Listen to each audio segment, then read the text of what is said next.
2023 का बजट आने ही वाला है और ऐसे में एक सवाल सबके मन में आता है कि मिडिल क्लास जैसे कि हम और आप, हमारे लिए इस बजट में क्या होने वाला है। तो आइए जानते हैं।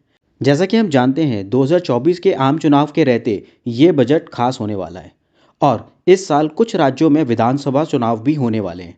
ऐसे में उम्मीद ये लगाई जा रही है कि सरकार वोटरों को लुभाने के लिए कुछ खास जरूर करेगी। हालांकि अर्थव्यवस्था के चलते सरकार के हाथ बंधे हुए हैं और उनसे ये उम्मीद लगाना कि इस बजट में कुछ अच्छा होगा शायद मुश्किल ही है।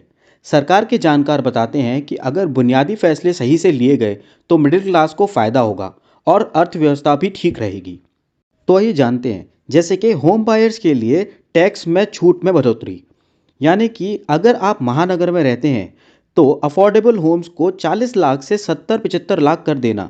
इससे सरकार और मिडिल क्लास दोनों को फायदा होगा। मिडिल क्लास के लिए टैक्स स्लैब में भी बड़े बदलाव देखने को मिल सकते हैं और टैक्स स्लैब की सीमा 5 लाख तक बढ़ाई जाने की बात भी हो रही है। हेल्थ सेविंग अकाउंट का एक नया सुझाव जो कि आपको मदद करेगा कभी भी पैसे निकालने या इस्तेमाल करने के लिए, और आप इस पैसे को अपनी फैमिली और अपने आप के बीमारी के लिए भी यूज़ कर सकते हैं। वहीं डिजिटल ट्रांजैक्शन पर टैक्स में छूट देने की भी सुझाव सरकार को दी गई है।